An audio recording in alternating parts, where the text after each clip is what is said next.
So in all that time doing that, I'm real big on understanding of self and emotional intelligence. And you really can't, if you're a transitioning service member, I'll talk to a lot of lower enlisted Rangers who are going to get out after their first 4 years and they don't know what they want to do, but more than that, they don't know who they are first. So I always tell them, you're not going to know what you want to do until you know who you are. So let's cultivate you a little bit. Did you find that when you were teaching the drill sergeants and these officers that it really started with them first and then you build on top of that?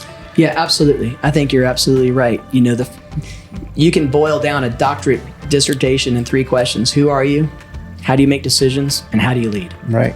Who you are will impact how you make decisions, and how you make decisions will be reflected in your leadership. Right.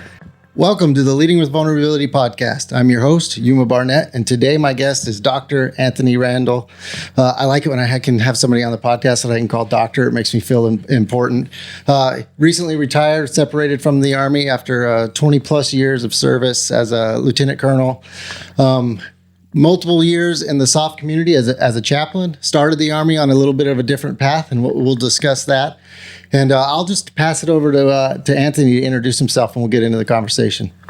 Awesome. Well, hey, by the way, great Braves outfit, Yuma. You look good with the Braves hat and the shirt. Go Braves. Great game last night. Congratulations to those guys. Thanks for having me on today. Absolutely. This is a humbling opportunity to share today with you guys. So, so Anthony Randall, and prefer go by Anthony more than anything else. Or Chap. Yeah, I've Chap. done that over the years. But my wife and I grew up in Colorado. I grew up in a suburb called Arvada outside Denver. Oh, yeah. And then my wife grew up in downtown Denver. And we grew up together, met in 5th grade, had the crushes on her in junior high school. She had no interest in me. And didn't see each other for 8 years after that. And I had come home from my summer after graduating West Point. And she had come home from graduating college. And we were connected again. And here we are 25 years later here at Columbus, Georgia, and celebrating our 25th anniversary here in this upcoming summer. And have 3 kids. I have a senior in high school who's looking at a couple different college opportunities, and have a freshman in high school and a 5th grader. So 1 girl, 2 boys. Oh, yeah. So you got the whole range there. We got the whole range, and then we've got a golden lab. It's my hunting dog. I enjoy doing a lot of bird hunting. Oh, nice. And then we've got a German Shepherd. So that's kind of us in a nutshell. Spent 10 plus years at Fort Bragg, spent 10 plus years at Fort Benning. And so we figured we'd call Columbus, Georgia our home here. That's where we feel led to plant our roots after the military. So that's what kind of brought us here to Columbus. That's awesome. And a lot of people are trying to get out of Columbus as fast as they can. You and I'm staying here. I love it here north in this part of Columbus. It's great. I love the community. I like the weather. I'm from New Mexico originally, so I don't mind not having that wind and that cold that comes around in February, March, April, May, sometimes all the way through July. So that's amazing. Let's get right into the point of the podcast, Leading with Vulnerability. And I'd be curious, with your experience as a husband, father, and leader, military leader, what's your definition of vulnerability, and where does it play in leadership and in life? Yeah, I think, vulnerability is just the self-awareness and the introspection, and then also the social awareness. And we'll get into emotional intelligence today probably a little bit. Those are 2 fundamental principles of EQ. Of knowing when to pull the layers back, and how many layers you can pull back with who, when the right time is to do that, and what you pull back and you share. Because I think all of us have a fear of being vulnerable, right, and then that being taken advantage of. And I think that's different than expressing as a leader vulnerability. And so I think the best way I could explain it would, I think, 5 different ways. One, probably learned as my faith as a Christian, that I believe in an all-powerful, all-knowing, all-present God. So you got to be pretty vulnerable in that relationship. Yeah, absolutely. And so I think having that faith and knowing that God knows the depth of my heart and my thoughts is a spiritual vulnerability that gives you a baseline. Being married, right? I've been married, like I said, almost 25 years. And, I'm still trying to figure out how to be a better husband every day and how to understand my bride. And so there's times and places where I know where I need to be extremely and incredibly vulnerable with her, for her health and for my health. And there's other times where I need to, as we've learned in the community, to compartmentalize things and batten things down. I think the third one would be kids. I had the privilege of seeing all 3 of my kids born. And I'll tell you what, there is nothing more vulnerable out there than than a mom giving birth to a child. Absolutely. And that vulnerable tension that you're in, that you just want everything to be okay, and watching that whole beautiful creation of life that God brings into the world is just incredible. And then the last two, I would say I probably learned in ministry as a chaplain. Yeah. And one of them would be, how do you be vulnerable with a bunch of meat eating, throat punching, knife jabbing, shooting dudes, you know? And there are times and places in combat and times of places, you know, back home where I think it's essential for, you know, at least I can speak as part of men and warriors, that we have a place of vulnerability. So I've got a 4-foot fire pit in my backyard, and the guys know they can come over for Holy Smokes, and that's a place to be. That's awesome. It's called Holy Smokes. I So like bring a good cigar and your favorite beverage, and we'll break things down. And then the last one, I would say that probably the most vulnerable that I've felt, or understanding vulnerability, is the times I've had to do ministry with Gold Star families. Oh my, yeah. And maybe we can get into that today, but whether it's the notification that you get, whether it's the knock on the door, whether it's the everything that happens after that door opens, and the care that has to go into taking care of a Gold Star spouse and Gold Star children and Gold Star families, is incredible. So I think that's probably the best way I can describe vulnerability. Yeah, I agree. And you said a couple things there that I want to kind of tease out and talk a little more about your marriage. How long did you say you've been married now? So just over 24 years. So we'll celebrate 25 next June. And you said there you're still working on it. Like, oh, absolutely. I think that's the key. Some people lose sight that it doesn't matter if you're in your first year of marriage or your 25th year. You just got to continually cultivate that, and you can't do it without being vulnerable and having some vulnerable conversations. Yeah, do you agree? Absolutely. And people all the time think, well, geez, chaplain, you've ran all these marriage retreats and you've been married almost 25 years.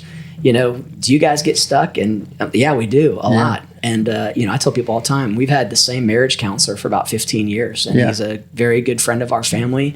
He's a professional counselor. And when we get stuck, we go see him. That's awesome. And so that's vulnerability, being able to allow someone else into your relationship to help you. Yeah, that's right. And that goes perfectly with what you said about the conversations you've had with some of us barrel-chested freedom fighters, meat eaters, right? Yeah. Somebody's got to be the catalyst. Somebody's got to lead the way and start those conversations. And I think in the military, it's a lot of times it is our chaplains that do it. There are some great leaders that I've had that have been on the other side that have done it. And I'm sure you've got some great just stories of being able to help guys unlock that and be a little bit more vulnerable. So I appreciate you chaplains and all of you guys that do that put yourselves out there so that we, the ones that don't want to do that, they're uncomfortable doing it, are able to do it. Yeah. So let's talk about your Army career a little bit. You went to West Point. Barely. Commissioned first as a combat engineer, yes. Right?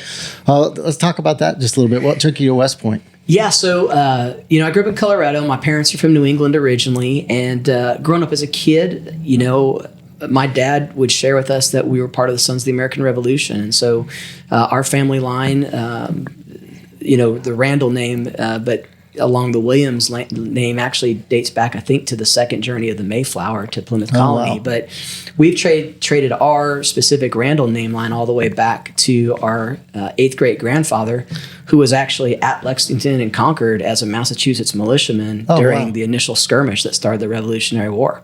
And so that's my 8th great grandfather. And then I had a 5th great grandfather that was also in the Massachusetts Infantry Regiment, I think the 1st, if I'm not mistaken. And he was taken as a POW during the Civil War. And so we've had this lineage of Randalls that have served in the military. I had a couple uncles that served in the Navy in World War II. And then my father came out of high school, not a good student, but incredibly intelligent, joined the Air Force and was in the Air Force in the 1960s and actually was assigned to a fighter squadron in Germany that had the specific mission. They were the nuclear strike squadron. Oh, wow. So each of those aircraft had a designated city somewhere within the Soviet Union at the time. Yeah. And he was one of the airmen that loaded and unloaded and weaponized the nukes. So, wow. So that was kind of what I was brought up in. And he just did 3 years, but I saw what the military did for him. It gave him a foundation. Yeah. It gave him a confidence, and it gave him an education. It gave him discipline.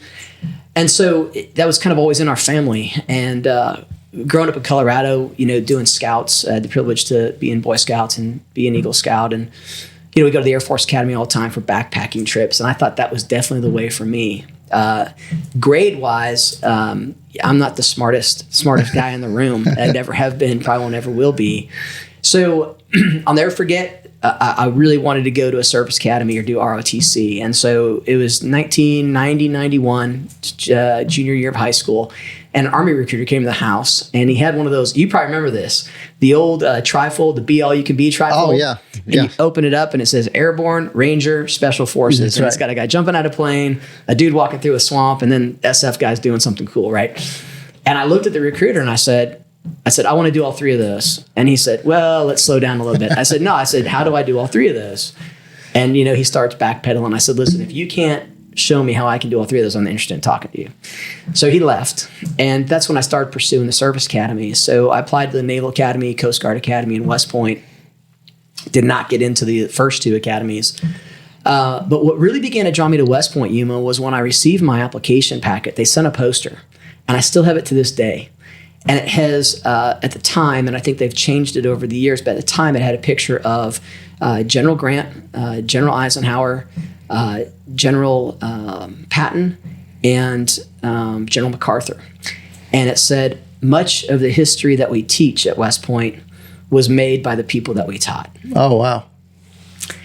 That's a good recruiting poster. And that hooked me. Yeah. Because I knew what I wanted to do is I wanted to be a leader. Yep. I wanted to lead people.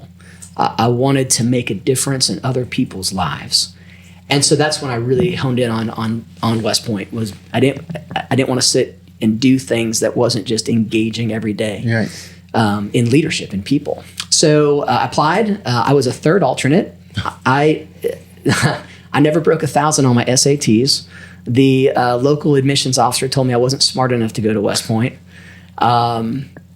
When my little 4'11" Italian mom heard that, she about lost her mind. Oh, man, wanted to question him. Sat down, had a 30-minute conversation with him, and he said, we're going to work on getting you an appointment because of the holistic perspective. Oh, wow. So I was a third alternate, did not hear back from the academy, and the very last day that you could hear from West Point, I didn't hear anything. So I'd already accepted a 4-year Marine ROTC scholarship to Boston University. I'm playing catch in the backyard with my brother, waiting to go to the mailbox before 5 o'clock, and about 3:30, 4 o'clock, the phone rings, and it's the congressman calling me, our congressman calling us. And I picked up the phone. My dad gave me this phone. He goes, it's the congressman. And I said, okay. I picked up the phone, and I'm holding the Boston University acceptance letter in my hand. And he says, hey, Mr. Randall, you're a third alternate. The two guys in front of you have said they don't want to go to the academy. We're offering you an appointment. And do you remember Ferris Bueller's Day Off when they're in the kitchen and Cameron's trying to, pull the covers over the principal's eyes, and Ferris hits the phone out of his hand? So I got about 3 words out of my mouth to the effect of, I'm going to go to Boston University. And my dad hit the phone out of my hand, and he's like, what are you doing? So I picked the phone up, accepted the nomination and the appointment, and that started my journey. Oh. And so went to the academy and loved it, struggled. My first year there, I relied on my faith very heavily. And this might be something for your listeners. I grew up in a Christian home, had a good upbringing, but I left for college with my parents' faith and not my own. Oh, yeah. And so the first year there, when everything was incredibly hard, your plebe year, man, I relied on my faith quite a bit. And I think this is just how many of us function, though. But as I began to figure things out, I kind of put God in a box.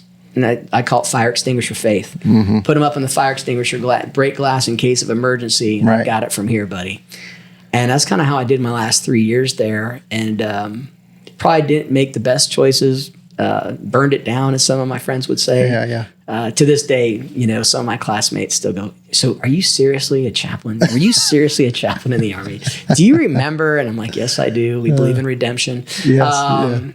And so I love the experience. I had some incredible mentors there. I absolutely love the experience. I tell people all the time, that was 4 of probably the most formative years of my life. Yeah. And can't go into all the details, but going in as an engineer, I was an environmental engineering major, environmental studies major. And I had a couple engineer officers that just they were the whole package. Right. These guys were Rangers, and had done all the cool schools, and they'd also done really cool engineering stuff. And I was like, man, that sounds interesting to me. Right. And so that's why I chose to branch engineers. But I wanted to do the light fight. So I had the privilege to branch engineers. Very fortunate. I got the last slot at Fort Bragg, and it was only because the person that should have gotten it got engaged to someone that went someone else. So again, it's not me. Yeah. Again, it was God just opening doors and people way better and more qualified than me getting out of the way. So long story short, was able to go to engineer basic and then had the privilege to go to Ranger School. Yeah. And, spent 120 days there. It's only 62 days long for most of your listeners. But went to Fort Bragg, North Carolina, and was an engineer officer. And my first battalion commander, I was assigned to the 1325 Airborne Infantry Regiment, the Red Falcons. And here I am, this brand new second lieutenant engineer with a Ranger tab and airborne air assault wings. And I get thrown into the fire with an airborne infantry battalion. And probably one of the greatest men of character, probably one of the greatest leaders I've ever served with in my life. A gentleman who is one of our national treasures was my battalion commander. And he retired as a 4-star general, General Dan Allen. Oh, yeah, General Allen. But he was my first battalion commander. Wow. And he is probably one of the most incredible men of character that I've ever met. And so I was privileged to be, he is just one of several men that I have been mentored by over the last 25 years that have shaped me as a leader. So very blessed to have had that opportunity. What were the years that you were at Fort Bragg, your engineer years? Yeah, so I was there from 1997 to 2001. So, I was in 307 Engineers, and they sliced us out to you guys. And so I was able to do a deployment to MFO, multinational force observers in Egypt, came back. And that's kind of where my journey started to change. I don't know when you want to go into that, but picked up a second platoon, was fortunate enough to do that, and was an S3 Air and an S3 construction officer, and then was the assistant division construction officer. So all those new barracks at Fort Bragg, I was helping design 20 years ago. So you're break-in service. You had a break-in service. You left for a minute. Was that pre 9/11 that you left? 100 days. Okay. Pre 9/11. So we'll talk a little bit about your break-in service. What led you to your break-in service, and then what effect when 9/11 happened, what effect did that have on you now that you're on the other side of the uniform? Yeah. So I came back from the deployment in 98. And at that time, 98, 99 time frame, a lot of my classmates were thinking about getting out of the Army. A lot of us were putting in packets to do other things. And so I put in my packet to go Special Forces to get that third piece of that trifold, right? That's right, yeah. And that's what I wanted to do, and had several classmates there at Fort Bragg that we were going to do that together. Yeah. And Nijmegen Drop Zone, end of January 1999, end of February 1999. I was on a jump master duty, and I'm hanging out the door of an aircraft with all 9 seconds of drop zone over Nijmegen DZ. And a blast of wind hit me in the eye. I wasn't wearing eye pro, and a blast of wind hit me in the eye, detached my retina. Oh, wow. Yeah. And freak accident. Yeah. Went blind in my left eye and had to go up to Duke University for emergency, eye surgery to repair this retinal detachment. And I was scared out of my mind. And I was like, my whole career was over. I'm supposed to be going to the, SFAS and going to the Q course and doing all this stuff 6 months from now. And I went up there, go to his surgery, and they did a physical on me, and they said, you got 2 hernias. You have a double inguinal hernia. What in the world have you been doing? I'm like, I'm training for something. Yeah. And so long story short, Yuma, that took me out of the running. And not only did it take me out of the running to go SF, because it took me a year to recover from all of that, but my engineer battalion commander at the time basically told me, he said, you're not worthy of being a paratrooper anymore. Oh. You're broke. Yeah. Can't fix you. Not going to wait to fix you. So we're going to send you to Korea. Oh. And I had just come back from a 6-month deployment. I'd been newly married. And fortunately for me, there was some other field grade officers in the battalion that kind of went in and said, hey, find another single guy to go to Korea for a year. And fortunately, I was allowed to stay, but I became very bitter. Yeah. I was angry at the Army, angry at God a little bit. And so it was in 99, I decided I'm going to get out of the Army. So I spent 2 more years, finished my fulfillment, and left to go to the corporate world. And so that's the transition I made. And I got out June 1st of 2001. Yeah. And 100 days later, I was coming, and this is pretty significant. 100 days later, I was coming back from a business meeting. I had a business meeting in Charlotte and was driving back that morning I heard the first plane hit on the radio. I walked into my house, turned on the television, and saw the second plane hit. Oh, wow. And that kind of flipped my world. I imagine, yeah. Yeah. Yeah, so how long was your break in service there? So I had a 5-year break in service. So I'd stayed in the IRR and was doing very well. I was in the corporate world. I was a sales and territory manager for a global pharmaceutical company. Doing very well, making good money, living on a golf course. Yeah, oh yeah. My wife and I are traveling and having a great time. Thought I was living the dream. But a couple things that I saw in the corporate world that I knew could be done better. As we'd go to these sales conferences and they'd bring motivational speakers, and they'd pump a bunch of people up for an hour. People would be fired up for a couple days, and then 10 days later, those sales teams are doing the same old thing they were doing 2 weeks beforehand. Right. And I started thinking, there's a better way to do this. Leadership development and coaching can be done with excellence, and it can really transform organizations. So while I was working for that company, I started my own leadership business at 27. All right. Wrote a book at 27 with a whole 5 years of experience. And I thought that was the path that I'd be going on. And by this time, I had really strengthened my faith. My wife is a very strong woman of faith, and she had really helped me come back into my faith very, very strongly. And so I was very deep in study and prayer and devotion and these kind of things. And September of 2002, she woke me up. I was having a dream. I was laughing in my sleep. She said, "What are you laughing at?" And I said, "I have had the craziest dream.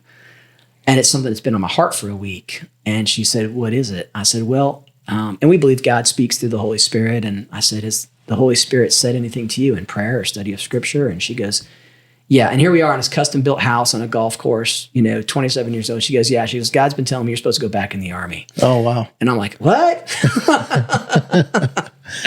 And so I said, "Yeah, that's what he's telling me too." And she said, "As an engineer," because I had a couple of reserve units asked me to take a command of an engineer company, go to Afghanistan. And I said, "No." I said, "As a chaplain." And she was like, "What?" And she looked at me 3 a.m, sitting there in our bedroom, and she said, "You know what, Anthony?" She said, "That's the best decision that you've ever made." Oh, wow. Yeah. And I said, "You know what?" I said, "This is the first decision I'm not making." Oh.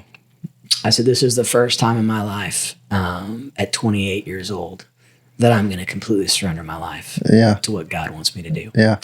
So we sold everything we owned, went back to Denver where we're from, went to Denver Seminary for 3.5 years, earned my master's of divinity, had the opportunity to pastor at a church out there, which was an awesome experience. My spiritual dad, as I call him, a guy named Dennis Jeffrey, who was my pastor and superintendent. And he had read my book on leadership, asked me to come speak. I'm a broke seminary student with a wife and a kid. So I go and speak to a leadership council of about 200 pastors for him. I got done. I think I used profanity in my speech. I showed a movie clip with profanity. He came up to me afterwards and he said, "Do you want a job?" And I said, "Sir, I will do anything. I'll wash the windows. I'll vacuum the carpets. I'll clean He was like, "No." He's like, "Aren't you going to be an Army chaplain?" And I said, "Yes." He goes, "You know a lot about leadership." He's like, "You don't know anything about being a pastor." He goes, "But I'll tell you what," he goes, "if you come on board," he goes, "I'll teach you how to be a pastor. And if you can help us build leaders in this church denomination." And I said, "You got a deal."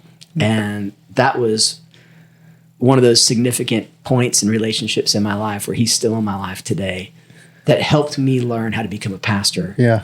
That really helped me combine that background experience as a ranger and as an Army officer and all these things with a pastor when I came back on active duty in 2006. Wow, that's an amazing story that you had that epiphany at 3 a.m, sitting there with your wife. That's a calling, right? Calling back to purpose. That's just amazing. So you went to seminary, and then how long was it before you came back into service? And what's that look like coming back in to be a chaplain? Yeah. So that's just one more thing on that. I had to be broken to hear God's voice. Yeah. Yeah. And the way it had to happen in my life is I had to be physically broken. I've always been a very physical guy, martial artist, athlete, college athlete, very competitive. It was that physical breaking. It was that place of just not vulnerability, but I was incredibly exposed and vulnerable that allowed me or put me in a place where I began to finally open up my heart and my mind to hear God's voice. Right. So that might be something for someone out there today. I don't hear God's voice. Well, there's a couple things that we've got to get out of the way sometimes to do that. Right. So anyway, it took about 3.5 years. Most chaplains takes maybe 5 to 7 years if they don't have any prior military or pastoral background. You've got to be ordained by a denomination. You have to have a master's degree in divinity or theology. And then you have to be endorsed by a denomination that's recognized by the DoD. So it takes most guys anywhere between 4 to 7 years to come back on active duty. And you have to have so many years of pastoral care experience in a position. So it's a journey to come back. And you have to pay for your degree yourself. The Army does not pay for your MDiv. So really? That was a wonderful, $40-something thousand bill that I paid myself to come be an Army chaplain. Right. Money well invested after Absolutely. all. Right. 120%. So I think we kind of covered why you chose the chaplain. What did your path look like as a chaplain when you came back in? What units did you serve, and then coming into the SOF arena? What difference did you see between the people and the conventional force versus the SOF force? Yeah, well, I think one thing as a chaplain is that I've always tried to remember is God's no respecter of person, and every single person, every single soldier, every single family member that I've ever had the privilege to serve as a chaplain or as a pastor to, they are the most important person at that moment because I'm with them in that moment, right? And that's where God's led me at that moment, right? So everyone told me because of my background, they're like, oh, you're gonna go do this and that and blah blah blah blah blah, and God sent me to Fort Benning, Georgia, to the Kelly Hill, to the 3rd Infantry Division, to 3rd Brigade, Sledgehammer, to a cavalry squadron, which, I was like, what? Tanks? Bradley, where's the rucksack and the 20K? Yeah. Why are we doing this in 4.5 hours? The standard's 3 hours, and your rucksack's too light. And what's the matter with you? And it was the greatest experience I could have ever had. Did a 15-month deployment with 3-1 Cav. Incredible experience ministering to soldiers, being out on combat missions, going on combat patrols, providing pastoral care and counseling, moral, ethical decision making to whether it's privates to the colonel.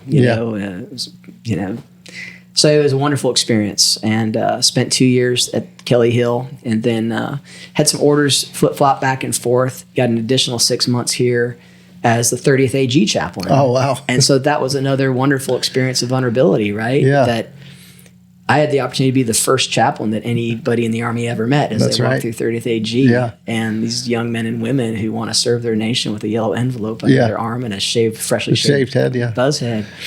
And when it comes to vulnerability, I remember the first time I gave my chaplain talk, and I gave this pitch about the Army and chaplains.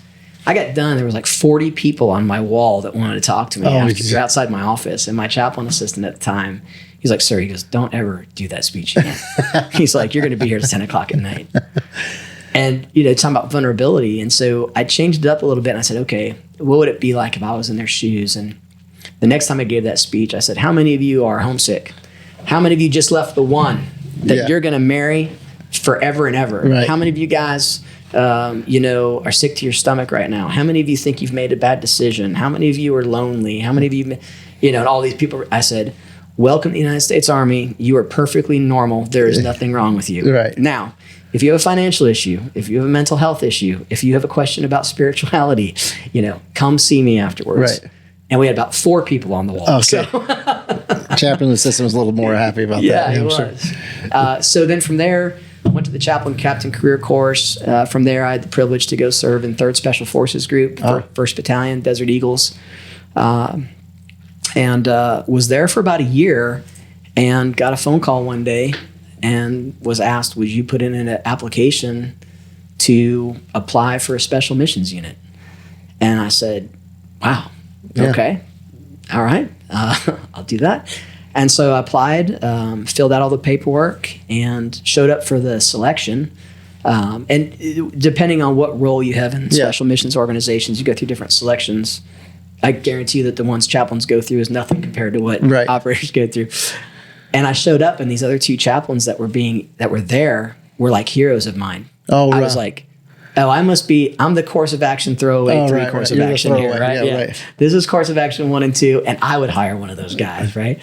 And we had a great time together for a few days, and finished up, and I was assessed and selected to serve in that organization. Yeah. And so I had the privilege to serve there a little over 2 years. And I think I did five trips, I think, with that organization overseas. And I would tell people all the time it was the hardest ministry I've ever did, and it was some of the most rewarding ministry I've ever done. So some of the most amazing individuals I've ever met in my life there. So all those times that you came back in, is there one day or moment that sticks out in your head as a chaplain that you reflect on the more than any other one? I think there are a couple, if that's okay. Yeah, for sure.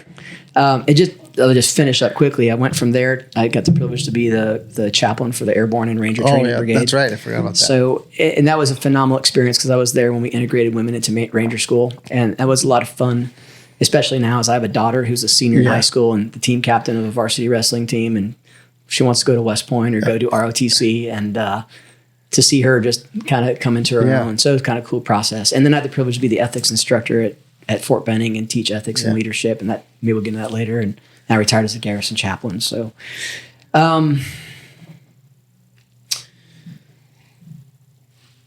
think one of the scariest days of my career in the Army was June 1st, 1996, when I woke up that morning. In a few hours, I was going to go from Cadet Randall to Second Lieutenant Randall. Uh-huh. And all of a sudden, I was like, okay, this is it. Yeah. The second time that happened was the first time that we were called out on a real-world mission in the 82nd. We were on Deer F1. Got the phone call. This is the 90s. The pager went off. Right. My turquoise pager went off. And I remember leaving my wife laying there in bed, and I'm about to roll into Fort Bragg at 1:30 in the morning to either go on an EDRI or go do something real. Right. And I'm a jump master, and I'm going to be exiting dudes out of a door. And that was probably the second time. Yeah. Yeah. As a chaplain, I don't think you ever forget the first time that you have a KIA. I don't think you ever forget the first time that there's a difference in someone walking up to you and going, "Hey, chap. Yeah. Hey, jump in the truck. We got to go do X, Y, and Z." Or, "Hey, chap, commander wants to see you," or whatever. And when guys come up and you can just see it in their eyes, and like, "Hey, chap, we need you to come over to the job." So I would tell you that, and I've had multiple of those memories. I would probably say those have been the hardest days. Yeah.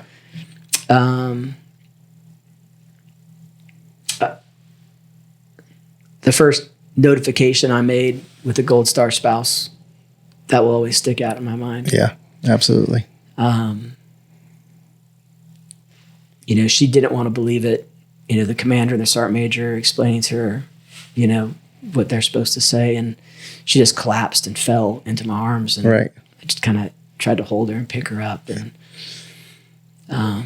yeah, no amount of rehearsal or preparation or anything can prepare you for something like that, right? Especially as a father yourself. Yeah. And to hear children, cry and,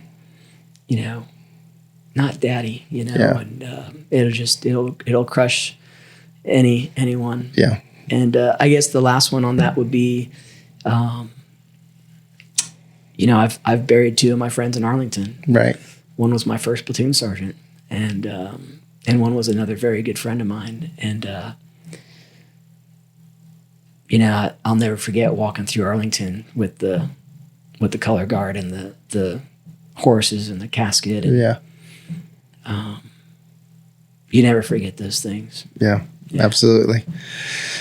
Yeah, it's good to remember them, not to dwell on them and wallow in them sometimes, but because that can eat you alive, and we've seen it happen to our brothers and sisters. But it's good to have those memories, and just our Gold Star families are national treasures. Yes, they are. Chaplain Elfson said that on the podcast, and Yes, I agree wholeheartedly.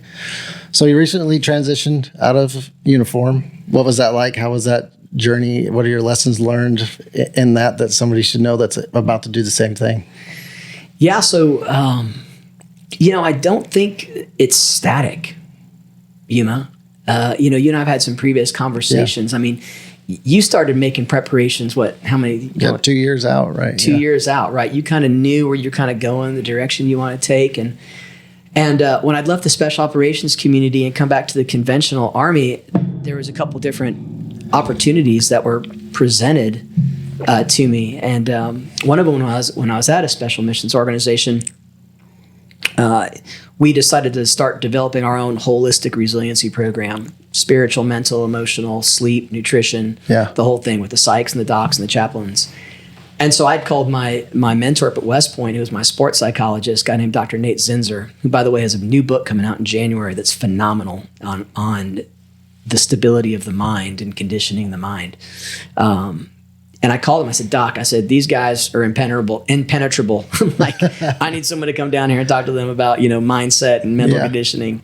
He's like, I can't do it. He said, but Major League Baseball, the Pittsburgh Pirates just hired away my best mental conditioning guy. His name's Dr. Bernie Holiday. And he said, call Bernie. He goes, you guys will get along great. You guys have both, grown up around the aura of Dr. Zinzer. So I said, all right, thanks, Doc Z. And I called Bernie. We had a great conversation. And he said, hey, he goes, this sounds great. He goes, can I bring our assistant vice president, our assistant general manager, a guy named Kyle Stark, who's a phenomenal leader. And I was like, sure, bring him on in. And so took him out there, and that was a unique experience for them. And they hit a home run. I mean, they absolutely crushed it. And I had the opportunity that day to share some things as well on spiritual leadership and family and marriage and leader development. And he saw me do that, and he said, we're driving back that night. He said, that's the hardest audience I've ever spoken to. And I'm like, no doubt, dude. He goes, I have no idea how you do that every single day. Oh, yeah. And I said, man, it's just blessed to do it, humbled to do it. He goes, if you can work with guys like that, he goes, you think you can work with high-performance athletes and Major League Baseball players? And I said, I don't know, but I'd love the challenge. And so that kind of began my journey. And I had the privilege to spend 8 seasons with the Pittsburgh Pirates, from their 3-year playoff run to some of the ups and downs in the following years. And so I spent 2013 to 2020 with them as a chaplain, internally as a chaplain, which I think I was the first internal chaplain in Major League Baseball. But there's a phenomenal baseball ministry called Baseball Chapel, where they provide chaplains to all your professional baseball teams. But I was hired in to provide not only pastoral care to coaches and staff, but to also provide leadership coaching. And so I had the opportunity to do some leadership coaching and leader development as well. And that started to scratch the itch again. Right. And then I had the privilege to get selected to teach ethics. And so the Army Chaplain Corps provides ethicists for the Army. They send you back to grad school. They paid for this one. Nice. Okay. So I got to go to Emory University in Atlanta, and had a master's of theology in ethics and philosophy. And I basically wanted to address how we teach leadership in the Army and how we teach moral and ethical leadership in the Army. So I wrote a thesis on transformational moral leadership. Transformational meaning, change, versus transactional, which is management, right? Moral being that there's some moral and ethical, codes that we bring together, and then leadership. What is that, right? So came back to Fort Benning and had some just incredible commanders and incredible general officers, all the way down to, colonels and lieutenant colonels I was working with. They said, Anthony, blank check, run like the wind. And we had the opportunity to completely transform the ethics program at MCOE. Oh, yeah. So we went from teaching 6 hours of what I would call stab yourself in the eye with a sharp object ethics to officer candidates. Some of you out there may have been in courses like that. To basically, we implemented a transformational moral leadership curriculum that fit within the commander's schedule, fit within the TTPs and the CCTLs and the TLOs and TLEs of those courses. And we went from OCS, within 90 days we were in OCS, the Infantry Officer Basic Course, the Armor Officer Basic Course, the Maneuver Captain's Career Course, and then over time built a 2-hour executive leadership course for battalion and brigade commanders. Oh, wow. So lieutenant colonels and colonels leading 500 to 5,000 people. And so over a period of 3 years was able to teach and train over 10,000 officers in the United States Army, from lieutenant to colonel, and NCOs. And one of the things we really targeted was, how do you teach character? Mm-hmm. Is character teachable, or is it trainable, or is it both? And so we developed a character development instructor course. Guys were able to get their Myers-Briggs conflict style report. I'm a Myers-Briggs guy, certified in that. I'm certified in Korn Ferry's EQ 360. So gave them their own EQ 360s where they could get feedback from peers, subordinates, and seniors. And we built this leadership course for drill sergeants because we had problems on Sand Hill with immoral, unethical conduct. high attrition rates of trainees. And one thing that we found, which was really cool, was we went in and we began to teach drill sergeants this course as cohesive teams. So we would teach a platoon of drill sergeants. It wouldn't be, hey, sign up for this course, 30 people. It was Alpha Company 1st Platoon drill sergeants will go through this course together. And what we did is we took a battalion that had a 12% attrition rate in their previous quarter. And if you think about the fact that it costs, $75,000 to train a basic trainee? Right. And how many is in a class? 500, 600 maybe in a battalion? Yeah, probably 400 to 600. Yeah. So do the math on 500 soldiers, $75,000 a piece. 12% of that is what? 60, 70 soldiers times $75,000. I mean, the Army was losing millions of dollars because of lack of character development. Yeah. So we went in, we trained the drill sergeants. The next quarter, that battalion went from a 12% attrition rate to a 3% attrition rate. Right. We reduced attrition in basic trainees by 75% because we began to teach drill sergeants how to teach and train character, not only in how to be trusted agents of character themselves and understanding who they were as people of character, but how high character builds high cultures and high performance cultures create high performance climates. Right. And so I started seeing a niche. Yeah. And so I'm a big believer that character drives culture and culture drives climate. One of my favorite sayings is, you can either hire high performance character, you can either hire trusted people of character and build high cultures, or you can hire a bunch of characters and destroy your culture. Right. And I think that's something you and I have probably learned from the SOF community. Yeah. So long story short, I did my doctorate at Fuller Theological Seminary on leadership. And in my doctorate, I basically built what is my leadership development and executive coaching company today. Yeah. And I run a course today that's similar to what I've developed in the past. So in all that time doing that, I'm real big on understanding of self and emotional intelligence. And you really can't, if you're a transitioning service member, I'll talk to a lot of lower enlisted Rangers who are going to get out after their first 4 years and they don't know what they want to do, but more than that, they don't know who they are first. So I always tell them, you're not going to know what you want to do until you know who you are. So let's cultivate you a little bit. Did you find that when you were teaching the drill sergeants and these officers that it really started with them first and then you build on top of that? Yeah, absolutely. I think you're absolutely right. You can boil down a doctorate dissertation in 3 questions. Who are you? How do you make decisions? And how do you lead? Right. Who you are will impact how you make decisions, and how you make decisions will be reflected in your leadership. Right. And so, I found that to be very true. I think from a spiritual perspective, there's a wonderful book out there by a guy named Dr. Reggie McNeil. He was one of my professors. He wrote a book called A Work of the Heart. And he talks about the importance of the fact that calling is divine. It's sacred. A calling only comes from one place, and that's from God. When you patch into that calling, when the desires of your heart align with God's calling, things start to line up. And then along the way, along our journey, we're given spiritual gifts, we're given practical gifts and traits and attributes and skills. And when we begin to align our calling with our giftedness, which I think the military is a great place that does that. People feel called to do something bigger than themselves, called to serve their nation, called to be leaders of character, called to walk alongside their brothers and sisters in combat. When we begin to see that life is bigger than ourselves, and we begin to see a specific calling that has been placed on us to use the gifts and experiences that we have, not for our own good, but for the good of others around us. Right. A transition to environments should never be a factor. The only thing that changes is that environment. And when you know who you are and you know what you're supposed to do and you know the gifts and abilities that you have, then environments aren't scary necessarily. So I started my transition, about 2 years out like you did, and started going, okay, what's this going to look like, when I retire? So for me, I had an incredibly satisfying, incredible military career. Loved every minute of it. But I was ready to transition. Right. I knew when it was time.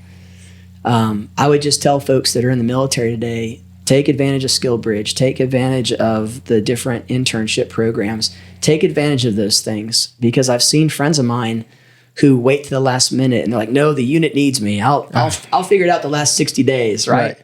And then they don't have a job for 8 months. Right.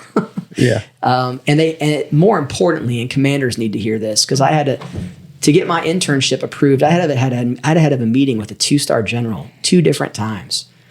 And the initial response was, you have 20 years of military experience and a resume. You can go get a job somewhere. And I tried to explain to him, sir, whether it's me or someone else, transitioning out of the military or whatever profession somebody may be in today, it just isn't a resume and a paycheck. Right. There is mental and emotional and spiritual and physiological change that happens and stress that takes place that you need. I mean, why did we come up with a 12-month transition process or an 18-month transition process in the Army?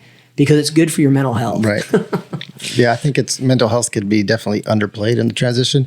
And if you're listening to Anthony's talk here, he might have started his transition intentionally or more intentionally 2 years out, but you can tell throughout your career you built a network and you built relationship and you built mentorship.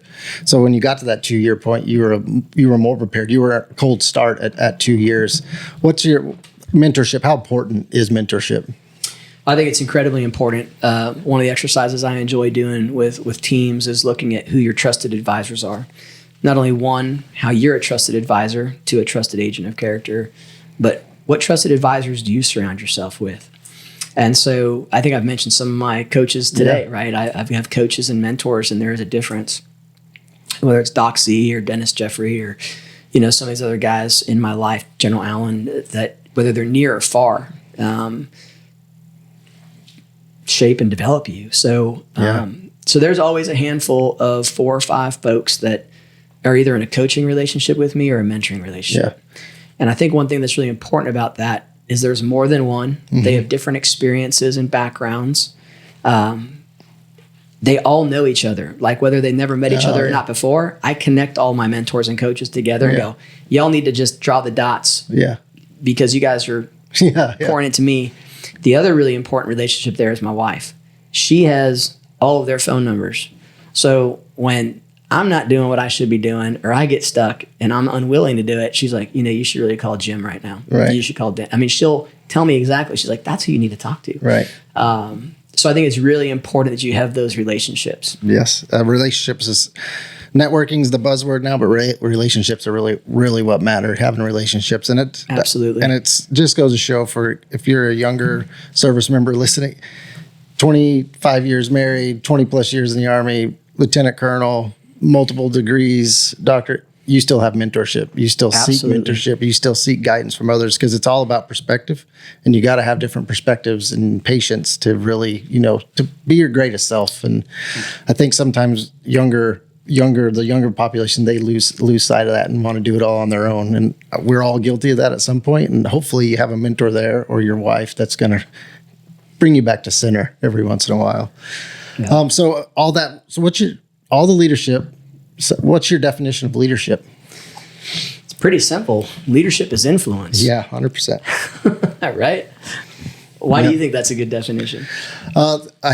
I think that is the definition, but influence, and I've said it before, is a word that's been tainted in the past 10 years with social media type stuff. You wrote a good article on that, by the way. Yeah, so it's on LinkedIn. It's really good. You should go read Yuma's LinkedIn page. I appreciate the kick there. I'll give you the $20 after we're done here. But I think, it is influence, and it's influence outside of work. It's your influence, your kids, your community, your church, your whatever it is, and it's really simple, right? It's doing the right things and surrounding yourself with the right people and asking questions and being patient and perspective. And leadership is, I love leadership. You love leadership, and I like watching it when somebody else unlocks their leadership potential, right? That's one of the greatest things when you see it, that click with somebody else. Yep. Yeah. Absolutely. Yeah. Leadership's influence. You're either positively influencing people, negatively influencing people, or you have no influence on people. That's right. And so you need to take a step back and ask yourself a question: who am I influencing today? Right. How am I influencing this organization? Yeah. And you might need to ask yourself some hard questions, and in there you're probably going to find some wins, and we might find some gaps. Right. And so that's my definition. Yeah, I agree. And you got to ask yourself hard questions and make sure you have people in your life that aren't afraid to ask you the hard questions too, right? That are going to give you that candid AAR that we've set in some of those rooms where you're like, but when you left, you knew where you're going, you knew what was wrong, and you knew what you needed to fix. Yep. It's important. So you got a book coming out. wrote a book at 28? 27. 27? Yes. What was it titled? That was called The Vanguard Factor. And you can still find that out there on... You can. Typically where you find it is on places like eBay. And typically what the title says is, never been opened, perfect binder, signed by the author. And then they sell it for more than what I sold it for. So that's how good that one was. Vulnerability. Yeah, that's funny. But you got another one coming out soon? Yes. Right? Can we talk about that a little bit? Yeah, sure. So we actually have 4 coming out this year in 2022. This is the first one. And this book is called Practice Makes Permanent. Many times, if you ask people the question, practice makes what? They say Perfect, yeah. Perfect, right? But I think the way you and I have been raised and what we've been trained in over the years, practice makes permanent. Yeah. So make sure that what you practice is passionate, is purposeful, and it's precise. Because practice will make permanent. Yeah. And so this book, that's what it's titled, what we can learn from warriors about leadership, character, and trust. The first chapter is on how practice makes permanent, and I took a real-life example from a very senior leader in the Army who gave me permission to speak on his behalf and shared a situation from Afghanistan on how you see a world-class warrior respond to a real-world situation. The second chapter is called Train Your Trust and Trust Your Training. And that chapter goes a little bit deeper into what it means to train our trust in ourselves, in God, and other people, and then how you trust your training. And it only comes through practice. That's the third chapter. The second chapter is called Breaking the Bell Curve of Mediocrity. I think when we think about math, we think about that bell curve and we all want to be at the top of it. Yeah. That's actually mediocrity. And there's a bunch of different pulls and tensions that keep people at that top of that bell curve of mediocrity. High performance leadership, high performance character, high performance culture, high performance teams, they operate over here on the right hand side of that bell curve. You're right. And then the final chapter is called Show Up, Play Up, and Finish. So that book's kind of setting the stage for the next 3 books that'll come out this year. And the first book that'll come out after that will be somewhere along the lines of practicing who you are. Mm-hmm. And I'll talk about character, virtue, ethics, identity, understanding who you are, how you fit into an ethos, how you fit into something bigger than yourself. And so we get a little bit deeper into virtue ethics and some things like that, but practical character development. Then the book after that will be somewhere along the lines of practicing how you think. And that book will be all on we'll go into some moral psychology and psychological development, but also into some very practical ways of how we make moral and ethical decisions and some of the biases that we have. And then the fourth book that'll come out towards the end of the year will be along the lines of practicing how you lead.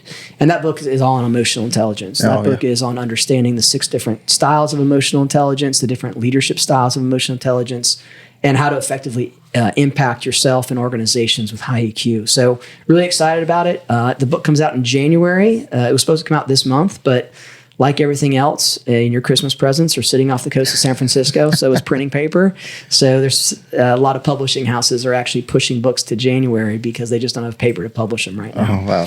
And I'll share the link for that book and the screenshot of it so people can reference back to it in the comments and stuff below. Great. Last question, same question I ask everybody that's on the podcast. So if you could go all the way back to that lieutenant, right? Yeah. That first day you got that lieutenant bar put on there. What advice would you give him? What would you do different? Oh, that would be like 3 books of what Lieutenant Randall really needed to learn. Oh my goodness. If some of the guys in my first platoon are listening to this, they're like, you're talking about Ranger Tony? You're talking about him? Oh my goodness. I think I've thought about this. In Jumpmaster School, we're taught slow is smooth and smooth is fast. I wish I would have taken that better to heart. You're right. Yeah. I think, and as a good old retired, sergeant major yourself, you've seen all those piss and vinegar West Point lieutenants, ready to grab the world by the horns. That was me. And thank God it was a couple very, very good NCOs. 2 of them actually who ended up retiring out the special missions unit that I served in, and one of them who was my friend that I unfortunately, had to, bury in Arlington. But those 2 men grabbed me by the scruff of my neck and shook me around a little bit. Yeah. And they're like, hey, there's a better way. And so I'm very thankful to Larry Boyven and to Vince Klotz for that. But that's the one thing I'd tell Lieutenant Randall. That's one thing I would tell anyone today whether you're in transition in your life, whether you're just starting out, slow is smooth and smooth is fast. Yeah. That's great advice. Exercise a little bit of patience, a little bit of tactical patience. Absolutely. In your life and at work. Well, I really appreciate it. This has been an awesome conversation. It's an honor to be here. It's always great. For everybody out there watching or listening, be sure to like, share, subscribe, leave a comment. And if you're an Apple Podcast or on YouTube, comment and like it. It really does help push the channel up a little bit so more people get to hear these amazing conversations. Anthony, thanks again. It was a pleasure. Well, you're an amazing podcaster, so thank you for the privilege to be here today. Yep, thank you.